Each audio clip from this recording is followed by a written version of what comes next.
Look out. Here come former SportsCenter anchor Bob Stevens, esteemed basketball coach Rich Basirico, and Hall of Fame sportswriter Curry Kirkpatrick. And someone's going under the bus. Well, where do we start throwing people under the bus? We got a lot going on. Coach is back. Rich Basirico, after his trip to Arizona, you saw a little hoops, didn't you, and a little football? I did. I saw Gonzaga play Arizona State, which was, Gonzaga was a much better team, but Arizona State, I have to throw the first person under the bus, if that's all right with you guys. Oh. Bobby Hurley. All he did the whole game was bark at the officials, the whole game. I don't think he coached the kids up. He was just barking at he got a technical foul. One of his players got a technical foul, and his players can't shoot foul shots. It was atrocious. They were shooting under 50% as a team. Major college basketball, and you can't make a free throw. Come on now. But they made a couple runs at Gonzaga, but Gonzaga is just too good for them. Way too good. Mark Few is a terrific coach, but I feel for Bobby because I don't think he makes it through this. He'll make it through the season, but I think he'll be gone at the end of the year. They just can't. That's what we said. He can't generate enough offense and defensively. I mean, even today they were losing to Georgia State on their home court by 14 or with 11 minutes to go. Now they did come back and win.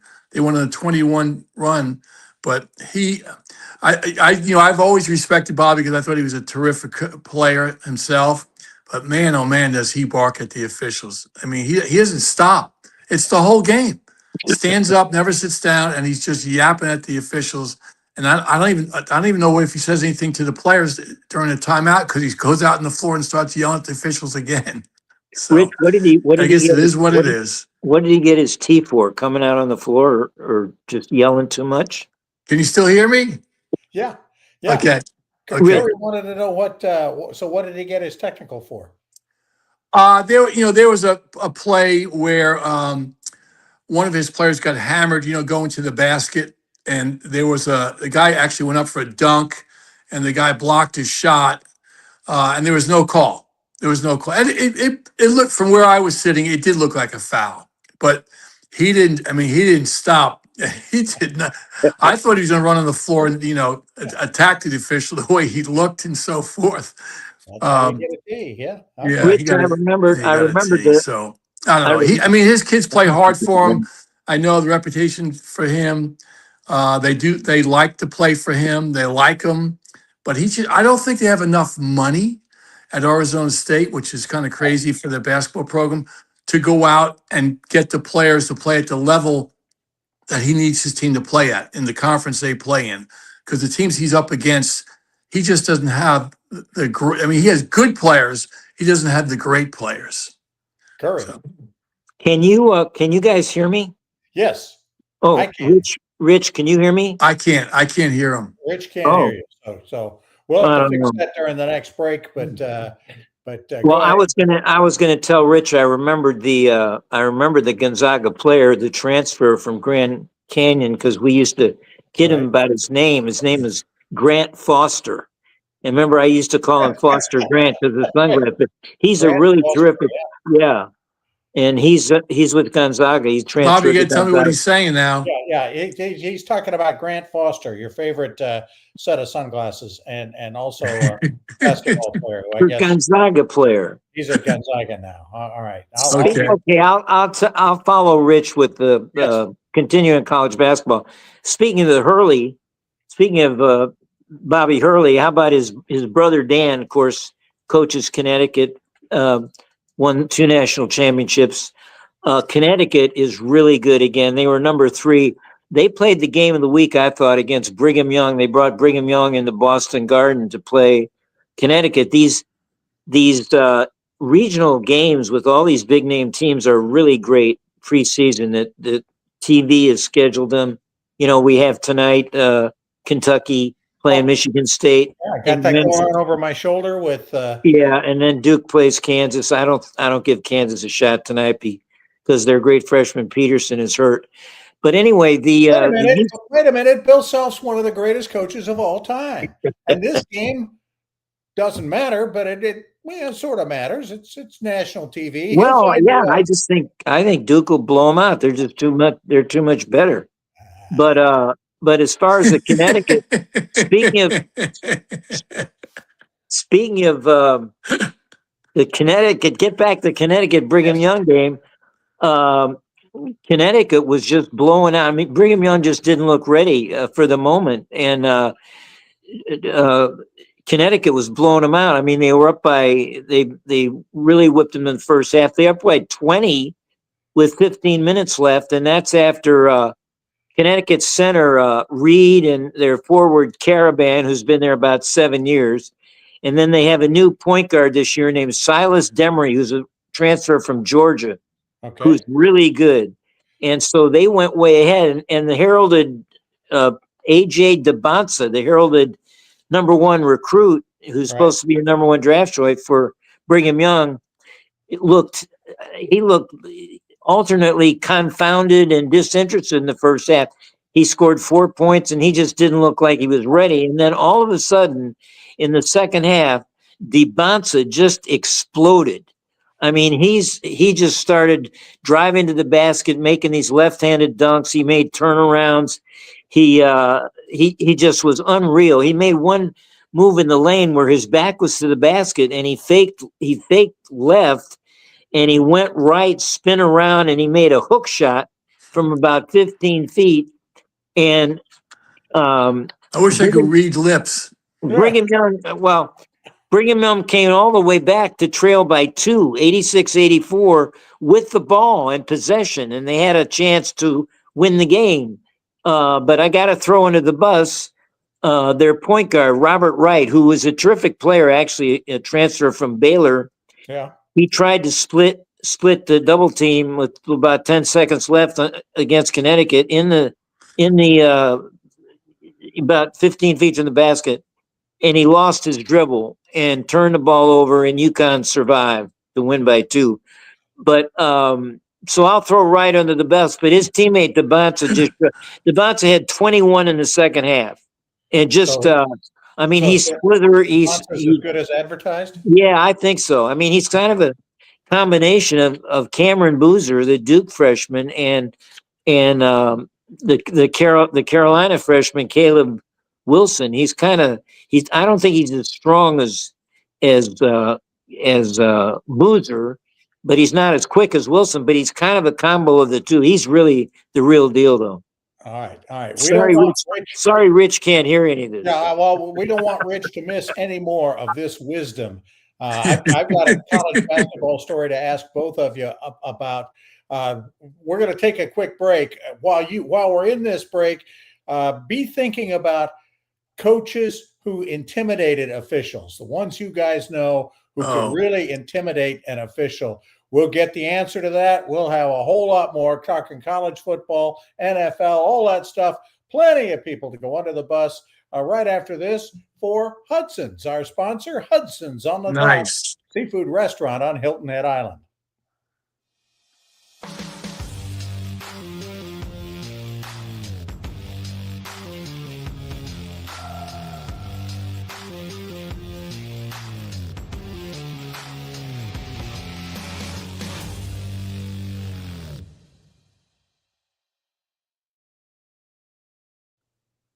All right, we are back. Any better, Rich? Can you hear us? Well, I can hear you, Bob. How about Curry?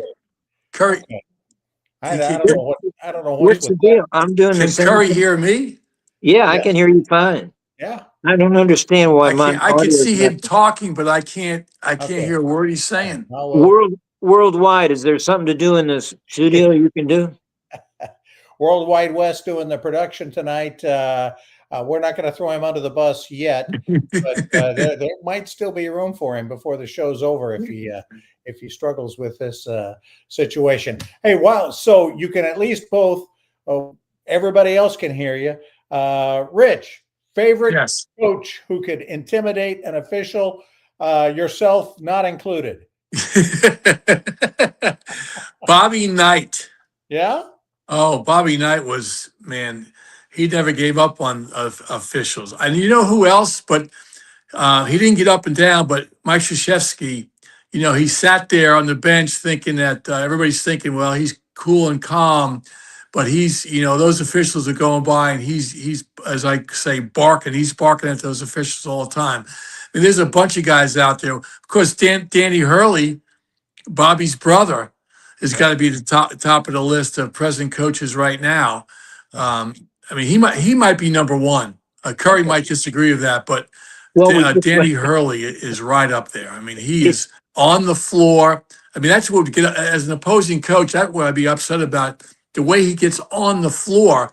Like, come on now. I mean, that shouldn't happen. And officials should not let him do what he does. I mean, I know he's won 2 national championships in a row, but they can't let him do what he does. But Knight, I thought Knight was over the top, and Curry could tell us many stories about Bobby Knight. Story I want to hear. Yeah. Okay. Well, Knight once threw a chair across the court and got teed up and got thrown out of the game. But yeah, he was as intimidating as anybody. I think a funny intimidator was Bob. Now I can't think of his name. Huggy Bear, Bob Huggins at West Virginia. And that's a good one. Just with his size and screaming all the time, he was pretty intimidating. But I'll go back to what Rich was saying. The Carolina people always thought that Krzyzewski intimidated officials just with his presence and his reputation. And he used to. I mean, he was as bad a 4-letter guy as anybody in the country. And he Krzyzewski. And of course, the Duke people always thought that Dean Smith did the same thing before he retired. That he was very, very cool about it, but he was back there barking at him, and with his reputation and just kind of cool, sat there cool sometimes, but he was yelling at the officials, and I think they were all afraid of Dean and afraid of Coach K, and of course they were really intimidated by Knight. I think Rich is right on that. All right. The college basketball talk has now gone on for more than 12 minutes, and really nobody's playing. Nothing's happening. Let's talk college football instead. Let's segue to that. Tonight is the latest announcement of the teams that might be in the playoffs. They've still got 3 more weeks to go after that. I got to imagine that it's still going to be Ohio State, Indiana, Texas A&M, 1, 2, 3. Georgia or Texas Tech, number 4. I don't know. But talking about throwing people under the bus. Yeah. How about South Carolina being up 30-3 against Texas A&M? How do you score 30 points and a half against, at Texas A&M, the 3rd best team in the country, can't score in the second half and let them come back and score 28 points? Yeah. That's totally unacceptable. I don't know how you do that. The South Carolina coach came out and said he wanted to puke. That's what his comments were when Texas A&M was coming back on him. He wanted to puke. That's your boy. Hey, bud, stop. Get your players to stop the run. You got to stop the run somehow, some way. Do something. Maybe you should have run on the field like Danny Hurley does. Yeah, there you go. That's isn't it one of the largest comebacks in college football in the last 20 years? In A&M history, four touchdowns in the second half to win by 31-30. But I've got a candidate in that game to throw under, and it's none of the players. Yeah. It's the unnamed Texas State Trooper. Yeah, in the tunnel after South Carolina's Nick Harbor made that great 80-yard run in the first half. He ran up the tunnel with a teammate, and that state trooper came back down the tunnel and deliberately bumped into Harbor's shoulder, and he wedged himself between the players. And then he turned around and he was like scolding the 2 players. He was yelling at him. And I thought Harbor was going to go back after him, but his teammate kind of held him back. Yeah.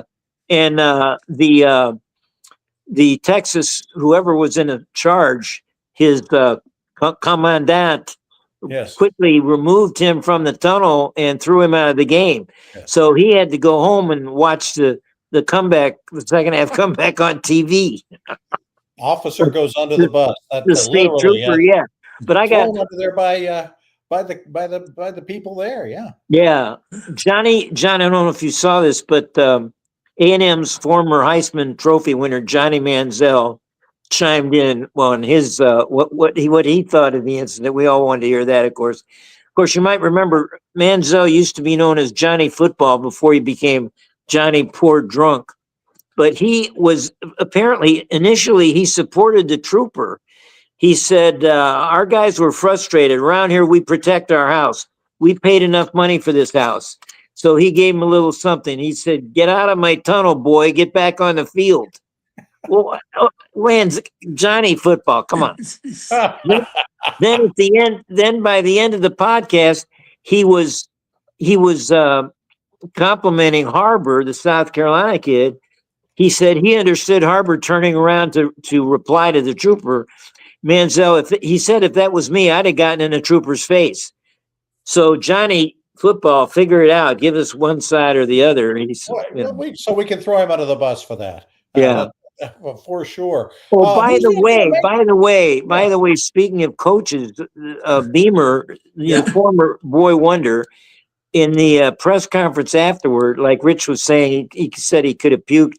He also said we won this game last year by 24 points, and we had a lot of our guys played in that game, so we weren't surprised to be up 30-3 at half. He said this after the game.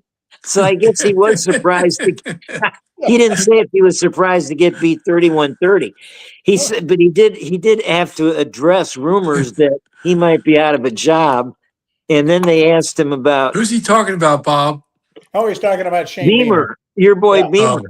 He also said that there are rumors about his quarterback Sellers playing somewhere else last year, and Beamer said this was absolute horse garbage. Yeah. So that's a new word from the coaches gallery of coach speak. Horse garbage. Horse garbage, indeed. Let's talk about guys who have lost jobs. James Franklin's been thrown out under the bus by a whole lot of people. Right. He lands at Virginia Tech, which sounds like an odd spot for a guy like him, but it actually everybody seems to think it's perfect because of his recruiting. In Virginia and the Middle Atlantic states in the past, there were like 8 Virginia players playing at Penn State, and he used to coach at Maryland. He used to coach at Maryland also. Yeah, and at Towson and places like that as an assistant. And so he, but it looks odd to me as just a general observer, but it looks like apparently it's just the right place. Curiously, of course, he replaces his old defensive coordinator who took the job a couple of years ago and is gone in favor of Franklin. But don't you think if he was offered like Florida or LSU, he would have taken it? I just don't think any other major schools made an offer to him. I mean, the one other good thing about Franklin going to Virginia Tech, there is nobody in the ACC in the top 10. So he can't lose to another top 10 team for a while. And there you go. How perfect is that? You're exactly right. I mean, he was 4-24 or 5-21 against top 10 teams, something like that. So if you're looking for a coach, I mean, I know he's had success.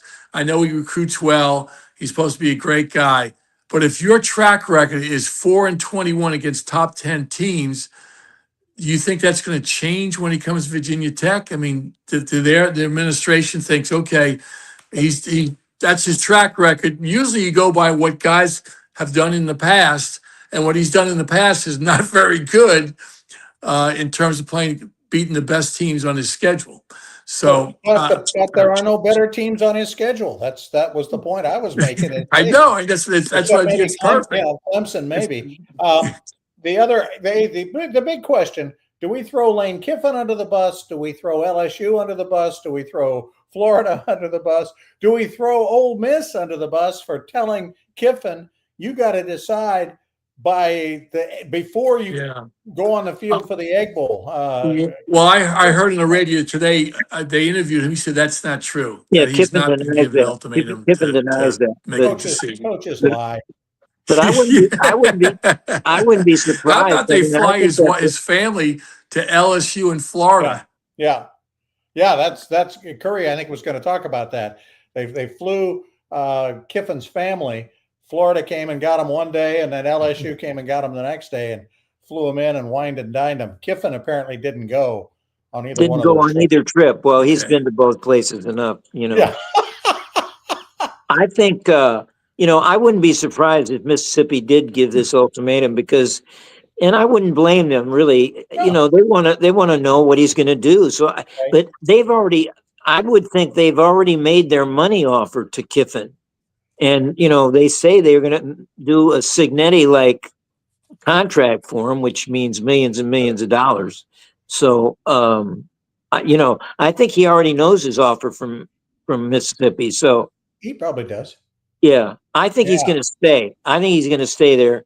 But I don't know. LSU is such a political mess. Oh, It's yeah. such a, and Florida, I think he can recruit just as well at Mississippi as at Florida now. I don't know. Rich, do you think he stays or you think he goes? Man, that's a great question. Or That he's saying really he is. stays.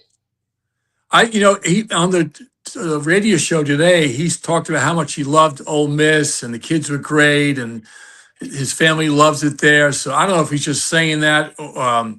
Obviously money talks, and he says it doesn't have to come down to money, but it does. And I think LSU and Florida could probably pay him more than Mississippi can. But I agree with Curry. I do think he's enjoying what he's doing at Mississippi, and hey, he's winning there. So why do you think he can win a national championship at Ole Miss just as much as he can win at Florida or LSU? So I think I've become to think that that's possible. I didn't think so yeah. before, but that might indeed be possible. Anybody else in college football we want to throw under the bus before we take one last break, and then we'll come back and talk about the NFL and the NBA. Anybody else? I do. But I wish Rich, being a Notre Dame guy, could hear this. But I'll relay that. I'll give him the short form. Well, okay. The short form, Notre Dame and Pitt played Saturday, and it was a big Pitt moment. It was college game day was there. They were retiring Aaron Donald's number. Tony Dorsett was running around all the place. I mean, this was a big moment for Pitt. And the Pittsburgh coach, Pat Narduzzi, who's a total jerk, had a presser early in the week where he said, this Notre Dame game doesn't matter at all. Right. And, because it's not an ACC game, it's not a league game. Right. So a reporter brought up the fact that the last two Notre Dame Pitt games were total boat race, 45-3 and 58-7, for a total of 103-10. So Narduzzi said, "I'm glad you brought that up. I'd gladly get beat 100-3 or 110-10 because they can put 100 on us as long as we win the next two games." Well, this anti-competitive stuff didn't sit too well with the Pittsburgh program, nor with ESPN, I'm sure, who were billing this game up. And so Narduzzi said later in a press conference, he said, "Well, I don't like the pressure. I just wanted to take stress off my team." So after the beatdown, after the 37-15 beatdown, they go to do the perfunctory handshake at midfield. And Marcus Freeman barely stops as he walks by Narduzzi, who tried to bring him in to talk to him. Maybe Narduzzi was going to explain why he took a last second timeout so Pitt could score a meaningless touchdown against Notre Dame third stringers. But Freeman smirked and says, "I wanted to go celebrate. I don't care about any other program. I don't have time for him." So I got it. I mean, Narduzzi, it was ridiculous saying the game didn't mean anything. Come on. So Narduzzi goes under the bus. We're gonna throw ourselves under the bus here for this break because Rich can't hear. We'll throw him under the bus at some point too. We still got the NFL to talk about. Perfect. And NBA. I'm gonna throw Americans under the bus in the NBA. When we come back, where it's under the bus, it's brought to you by Hudson's on the Docks.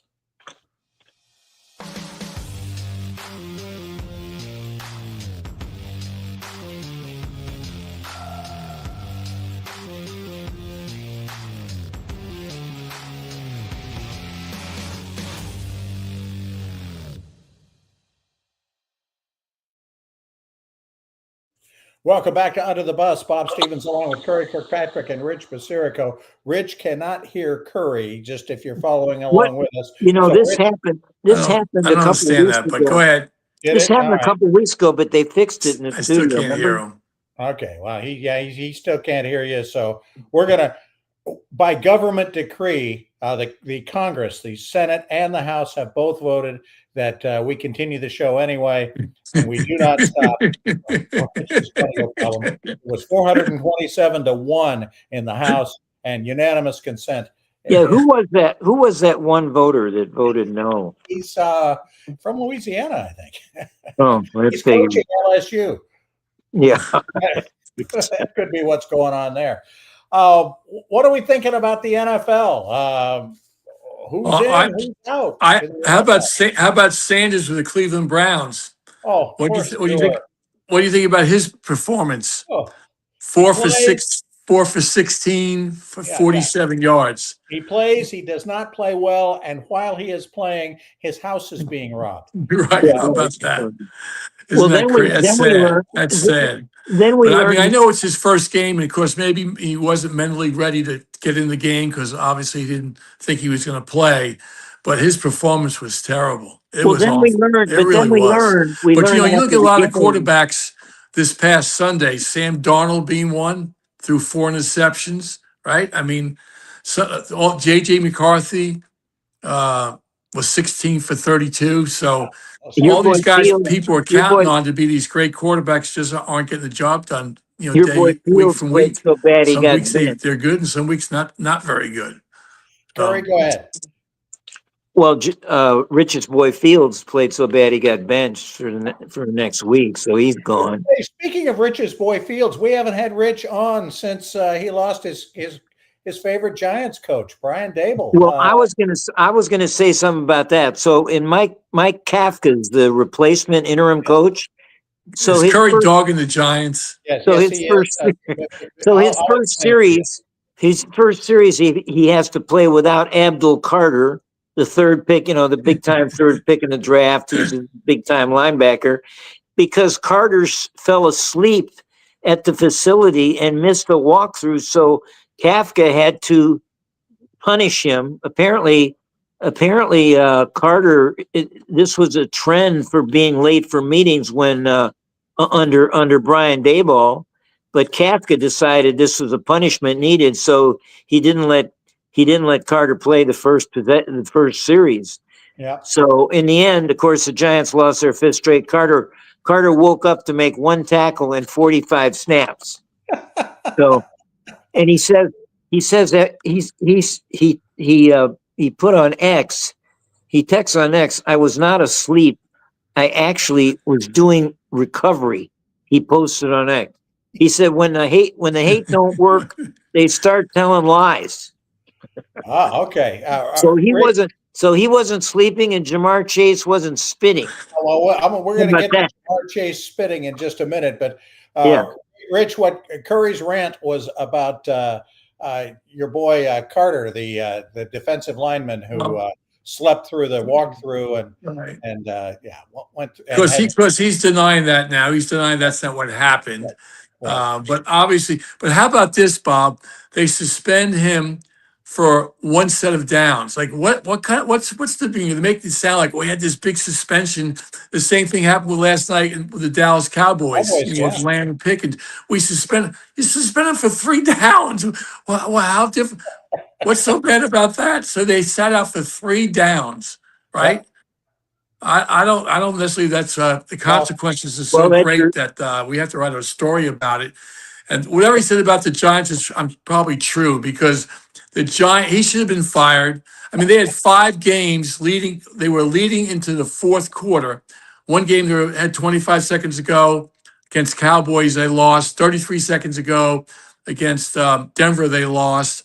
Then what was it? 2 weeks ago, they had a lead by 10 points with 5 minutes ago. They lost 5 games when they had the lead in the 4th quarter. They lost. Well, someone's got to take the axe for that. And that's the head coach. Yep. Curry, what about Jamar Chase and Jalen Ramsey? Who goes under the bus for this, or do we throw them both under? Well, I think Chase.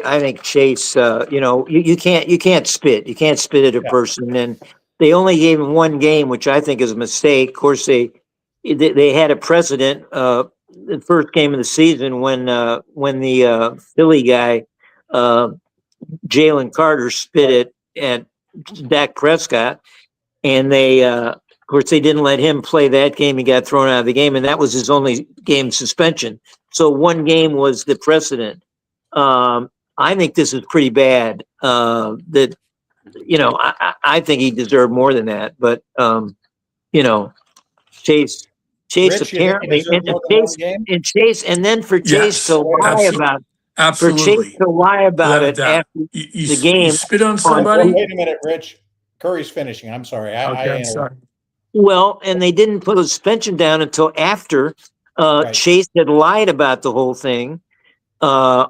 In the locker room, and TV shows the clearly spitting. So now he's going to what's the word? Protest his suspension.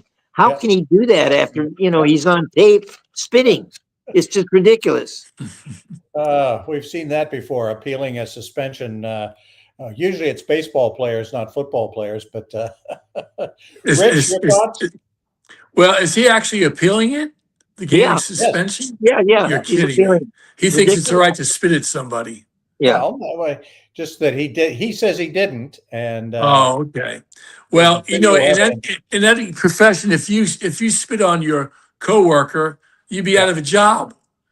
I mean, if you say something to a coworker that's off color, you lose your job. So spitting at somebody, I think in any profession, you would lose your job. Well, and it's on one tape. Game suspension. The tape shows. I think it should be more than that. I really do. Well, the tape.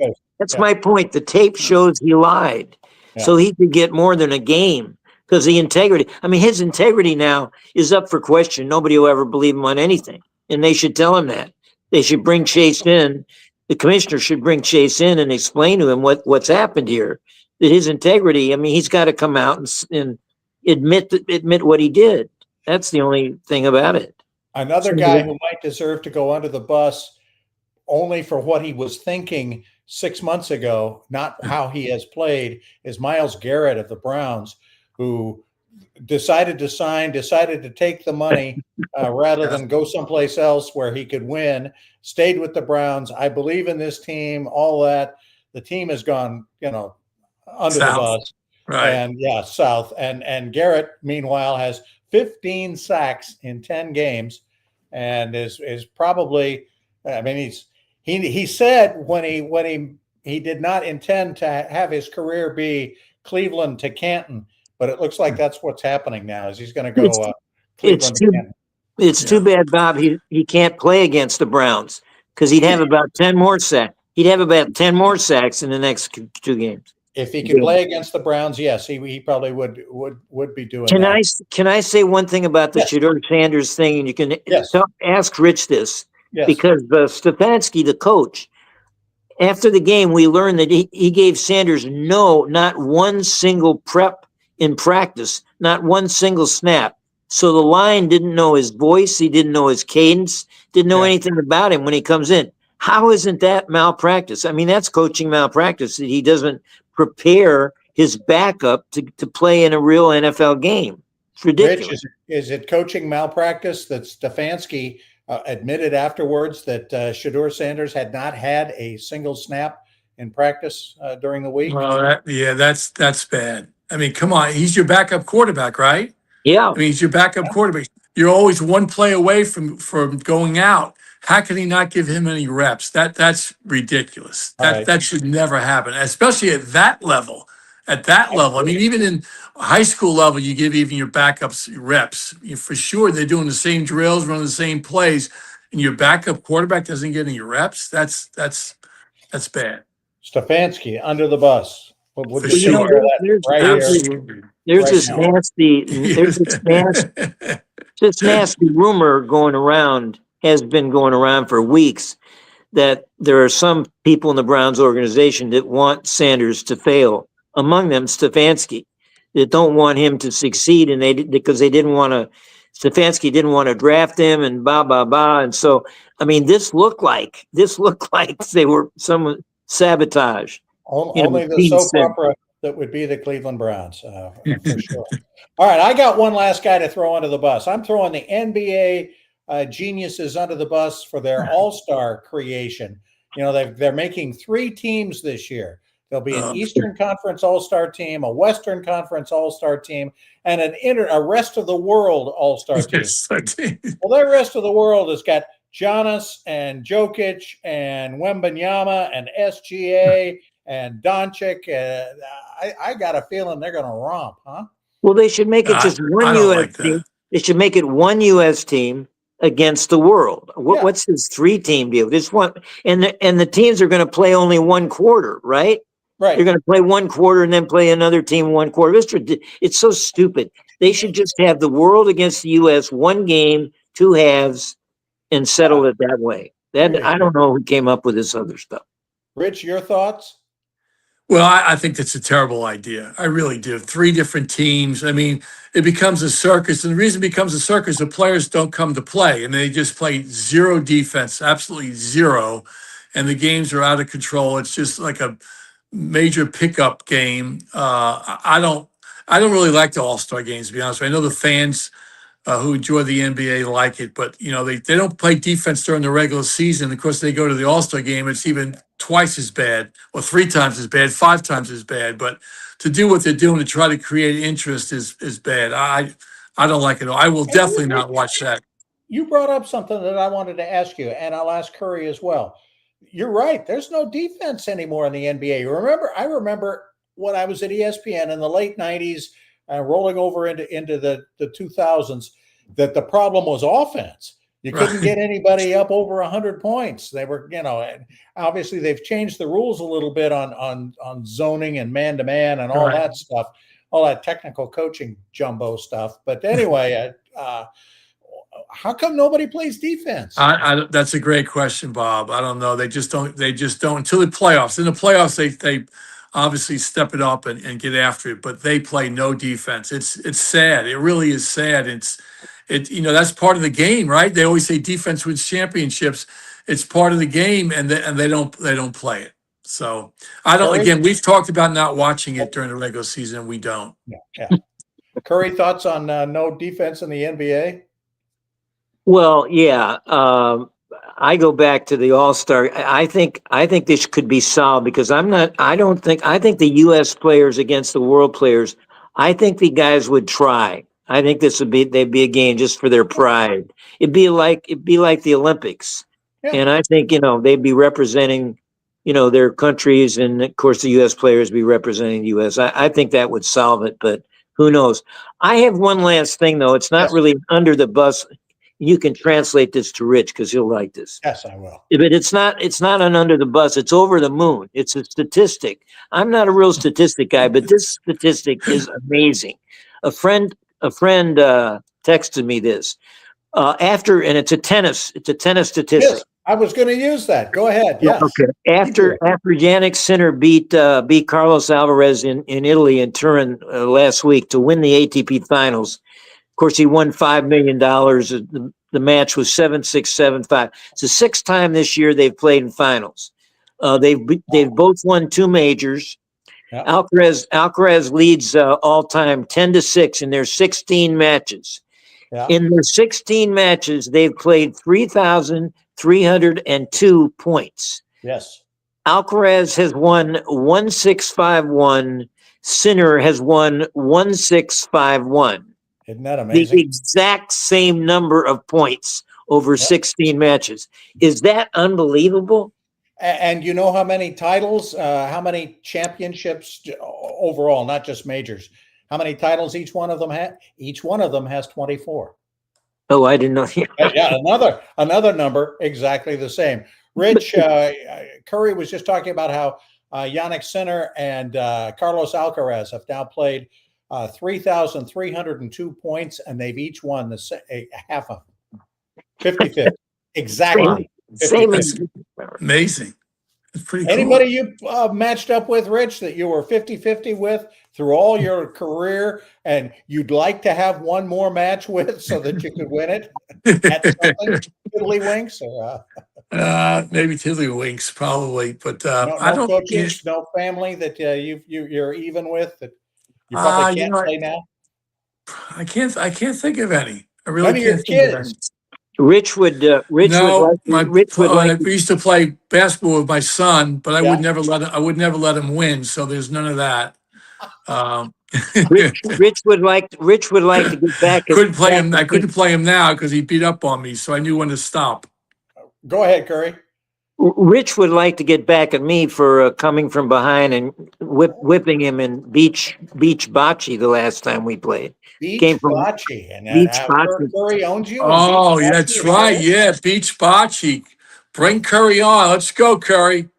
All right. If we have descended to beach bocce, we're done. We're gonna throw all of us under the bus for even going through that last 45 seconds. Bob, I have to throw one team. I have to throw somebody under Yes. the bus. Well, actually, it's a team.